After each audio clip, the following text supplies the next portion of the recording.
Assalamualaikum warahmatullahi wabarakatuh. Berjumpa kembali Ibu dan Bapak semuanya. Kali ini saya ingin sampaikan juknis pengisian ijazah tahun pelajaran 2021-2022. Maju untuk pengisian ini sesuai dengan peraturan Sekjen Kemdikbudristek nomor 1 tahun 2022. Hal penting yang ingin saya sampaikan pertama kaitan dengan tanggal pengumuman kelulusan bagi SD, SMP, dan yang sederajat adalah tanggal 15 Juni tahun 2022, sehingga perlu dipersiapkan untuk tanggal 15 Juni ini. Kemudian apa yang nanti disampaikan di tanggal 15 Juni adalah surat keterangan lulus yang diberikan kepada semua siswa yang sekurang-kurangnya sesuai dengan juknis ini harus mencantumkan nilai rata-rata nilai ujian sekolah. Nah, ujian sekolah ini yang mana, nilai rata-rata ujian sekolah yang mana nanti akan dibahas di slide berikutnya. Kemudian ijazah ini harus diberikan kepada siswa paling lambat 15 hari kerja sejak tanggal diterimanya belangko ijazah oleh satuan pendidikan. Jadi ini harus menjadi target waktu bagi panitia penulisan ijazah di sekolah Ibu dan Bapak masing-masing. Kemudian tanggal penerbitan paling cepat 1 hari setelah tanggal pengumuman, berarti untuk SD SMP pengumuman tanggal 15, maka penerbitan ijazah atau titik masa ijazah paling cepat adalah 16 Juni 2022 sampai dengan paling lambat 31 Juli 2022. Untuk Kabupaten Pandeglang disepakati untuk SMP titik mangsa ini menggunakan tanggal 16 Juni 2022. Ini adalah penampakan ya, tampilan layout halaman depan dan halaman belakang atau halaman 1 dan halaman 2 di belangko ijazah tahun pelajaran 2021-2022 yang saya kira tidak ada perbedaan dari tahun-tahun sebelumnya. Kemudian untuk pengisiannya saya ingin sampaikan contoh pengisian yang juga mengacu pada juknis. Yang pertama yang harus diperhatikan adalah ijazah ini diterbitkan oleh satuan pendidikan yang bersangkutan. Kemudian ijazah terdiri dari 2 muka cetak bolak-balik ya, sesuai dengan yang nanti akan diterimakan kepada sekolah Ibu dan Bapak. Kemudian yang penting juga di poin 1F bahwa pengisian ijazah ini harus menggunakan tulisan tangan dengan tulisan huruf yang benar, jelas, rapi, bersih, dan mudah dibaca, menggunakan tinta warna hitam yang tidak mudah luntur dan tidak mudah dihapus. Kemudian pengisiannya untuk kolom-kolom yang ada, yang pertama di sini yang pertama ini kepala, nah, berarti di sini nama sekolah sesuai dengan nomenklatur ya. Kalau kita lihat di sini adalah nama satuan pendidikan yang bersangkutan yang menerbitkan ijazah sesuai nomenklatur. Maka contohnya SMP Negeri 1 Pandeglang. Kemudian NPSN juga tentu sesuai dengan sekolah Ibu dan Bapak, NPSN nomor pokok sekolah nasional yang juga sudah ditetapkan oleh Kemdikbud sesuai dengan data Dapodik Ibu dan Bapak. Nah, kemudian di kolom kabupaten Ibu Bapak ini yang perlu menjadi perhatian ya, kabupaten kota ini tidak boleh dicoret, dibiarkan seperti ini. Kemudian nama kabupaten kita cukup Bapak Ibu menuliskan Pandeglang. Contohnya di sini misalnya nomor pokok kabupaten kota ya Bandung misalnya ya. Jadi tidak perlu menyebutkan lagi Kabupaten Bandung atau Kota Bandung. Jadi cukup Bandung saja nih dalam contohnya, maka kita gunakan cukup menuliskan Pandeglang saja dan kemudian provinsi Banten ya. Untuk sekolah swasta bagaimana Ibu dan Bapak? Sama sebetulnya, hanya di sini perlu saya perjelas. SMP swasta Riyadul Mubtadiin contohnya, maka ini adalah nama yang juga tadi saya sampaikan sesuai data nomenklatur. Tidak perlu menuliskan kecamatannya ya, walaupun kita tahu misalnya SMP swasta Riyadul Mubtadiin ini ada satu di Cimanuk, satu di Mandalawangi, maka tidak perlu mencantumkan kecamatannya, tetapi semua orang akan tahu bahwa dua sekolah dengan nama yang sama ini dibedakan dari nomor pokok sekolah nasionalnya. Jadi akan bisa diketahui dari NPSN.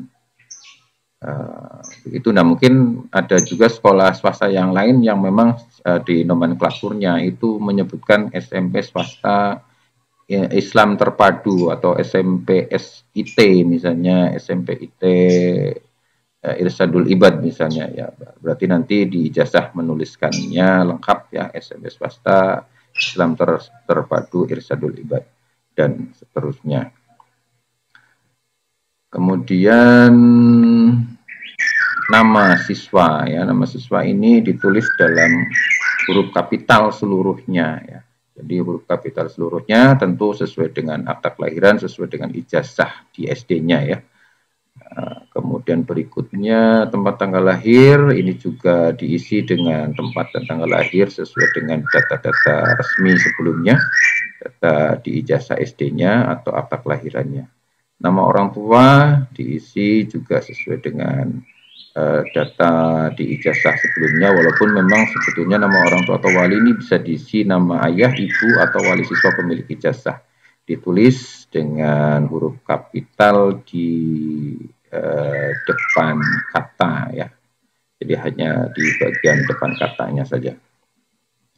Kemudian nomor induk siswa, tentu ada nomor induk siswa sekolah ya, dan ada nomor induk siswa nasional sesuai dengan data yang dimiliki oleh siswa di data sekolah masing-masing di buku induk, dan data NISN ya sesuai dengan yang sudah diberikan oleh Kemdikbudristek. Kemudian di bagian bawah titik mangsa, ini dia ya, tadi seperti yang sudah disampaikan di awal. Untuk titik mangsa Bapak Ibu, ini diisi dengan nama kabupaten kota tempat penerbitan secara lengkap. Nah, jadi ada di sini secara lengkap, artinya kalau kota Bandung contohnya di sini ya, ditulis kota Bandung. Kalau kabupaten Bandung tulis Kabupaten Bandung atau Kab Bandung ya, jadi kabupaten disingkat dengan Kab titik. Sehingga kita gunakan untuk Kabupaten Pandeglang, di sini dituliskan Kab titik Pandeglang, 16 Juni. 16 Juni ini adalah tanggal penerbitan ijazah sesuai yang sudah ditetapkan.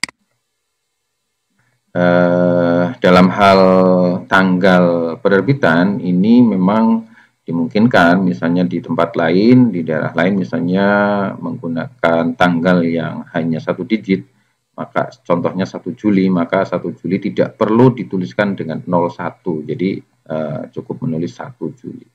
Tapi kita menggunakan 16 Juni, jadi tidak bermasalah ya, aman ya.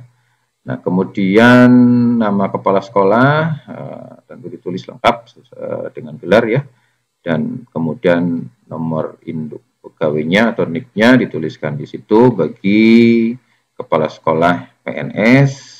Dan jika kepala sekolahnya adalah pelaksana tugas atau pejabat yang ditugaskan ya, PLT, maka tidak perlu mencantumkan tulisan PLT atau pelaksana tugas di kolom nama kepala sekolahnya di sini. Oke, kemudian bagi sekolah swasta, maka kepala sekolah, nama kepala sekolah ditulis lengkap dengan gelar, dan NIP-nya dikosongkan atau NIP-nya diberi, bukan kosongan ya, tapi diberikan tanda strip ya, 1 tanda strip ya di kolom NIP.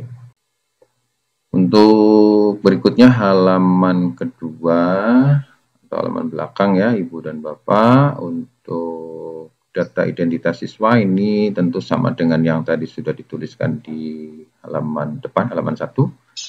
Dan yang berikutnya untuk menjadi bahan perhatian adalah nilai ujian sekolah. Nah, ini kaitan dengan nilai ujian sekolah ini agak sedikit berbeda dari pengisian ijazah tahun sebelumnya ya Bapak Ibu.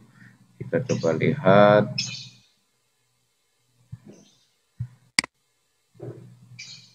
Nah, pertama nilai ujian sekolah ini diperoleh sesuai Surat Edaran Menteri Nomor 1 Tahun 2021. Artinya ini sebetulnya sudah digunakan juga di ijazah tahun yang lalu 2020-2021. Kemudian yang membedakan hanya ada di bagian sini.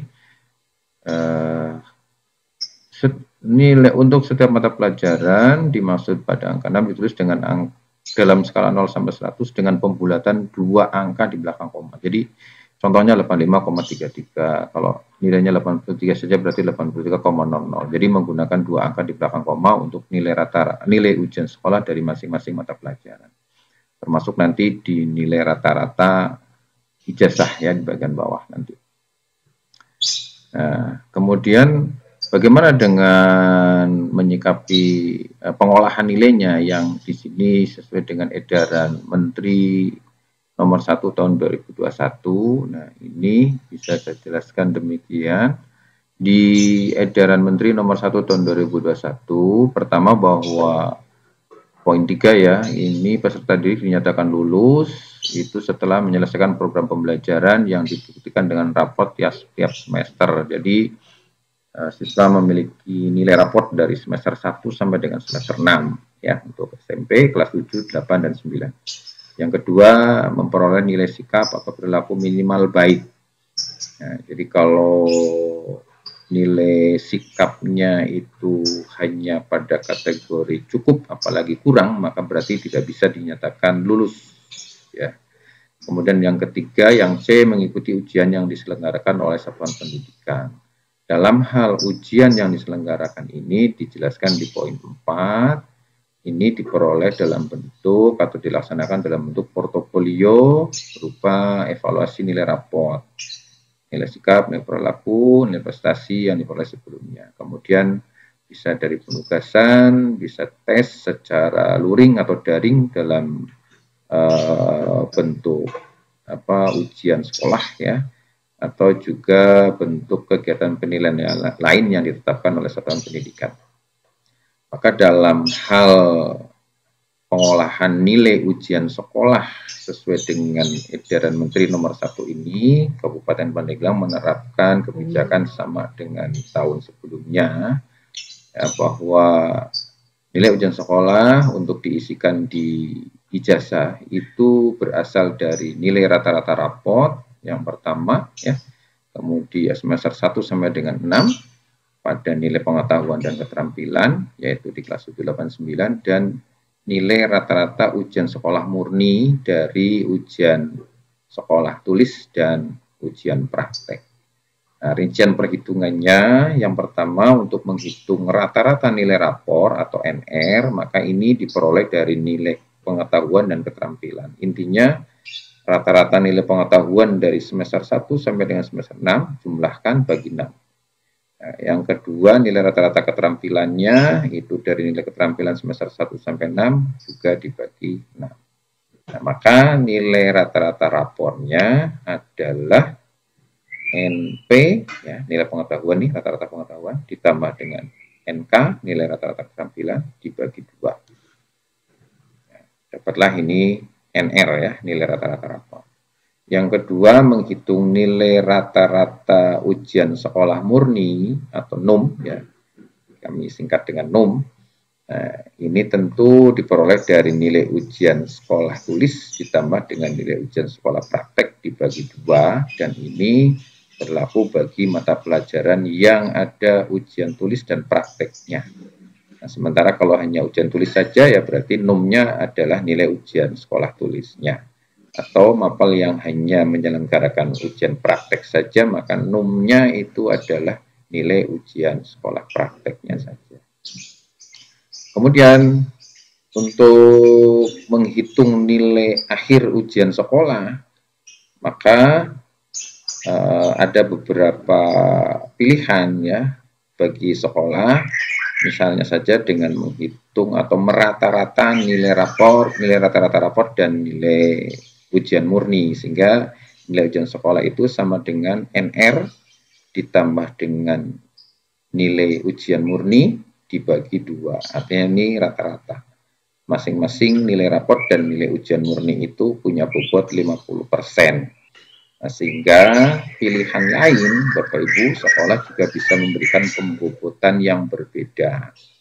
Nah, tentu pembobotan ini juga harus diselaraskan dengan dokumen 1 KTSP-nya khususnya pada poin kriteria kelulusan di sekolah ibu dan bapak. Ya, contoh, ini contoh ya. Misalnya nilai ujian sekolah itu diperoleh dari 40% bobot untuk nilai rata-rata raport dan 60% dari bobot nilai ujian murninya. Ya. Atau mungkin juga bisa dibalik 60% dari nilai raport ditambah 40% dari nilai ujian murni. Ya, untuk contoh kedua misalnya ini 50-50 ini sama dengan yang tadi ya, rata-rata NR plus NUM dibagi 2. Artinya masing-masing punya bobot yang sama 50%, 50%. Mungkin Bapak Ibu juga bisa menggunakan pembobotan yang lain, contohnya misalnya 70% kali nilai rata-rata raport ditambah 30% kali nilai ujian murni. Nah, jadi intinya Bapak Ibu mau membuat rata-rata dengan bobot 50%, 50% atau pembobotan yang lain itu silahkan ditentukan oleh sekolah masing-masing yang didukung dengan adanya pendokumentasian itu di dalam kriteria kelulusan pada dokumen 1 KTSP-nya. Oke. Sehingga nanti nilai ujian sekolah akan didapatkan dengan penulisan skala 0 sampai 100 2 angka desimal seperti ini ya. Nah, kemudian di bagian rata-ratanya, rata-rata akhir ini Bapak Ibu, tentu di rata-rata dari semua mata pelajaran ini, sehingga didapatkan juga dengan skala 0 sampai 100 dengan pembulatan 2 angka di belakang koma. Saya kira untuk rata-rata nilai ujian sekolah ini, rata-rata akhir ya nilai ujian sekolah ini memang sama juga dengan perhitungan tahun-tahun sebelumnya. Dan untuk di bagian akhir, titik mangsa di halaman belakang tentu ini sama saja dengan titik mangsa yang tadi sudah ditulis di halaman atau sisi depan belangko ijazah ini. Demikian Ibu dan Bapak semuanya yang bisa saya sampaikan kaitan dengan juknis pengisian belangko ijazah 2021-2022.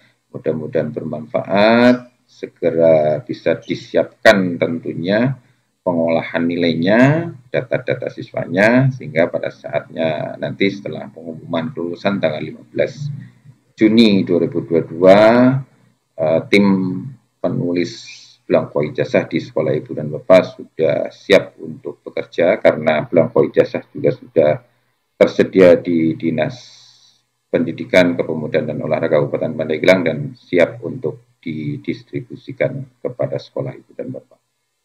Demikian, terima kasih sekali lagi. Mohon maaf kalau ada hal-hal yang kurang berkenan. Saya akhiri, wabillahi taufiq wal hidayah. Assalamualaikum warahmatullahi wabarakatuh.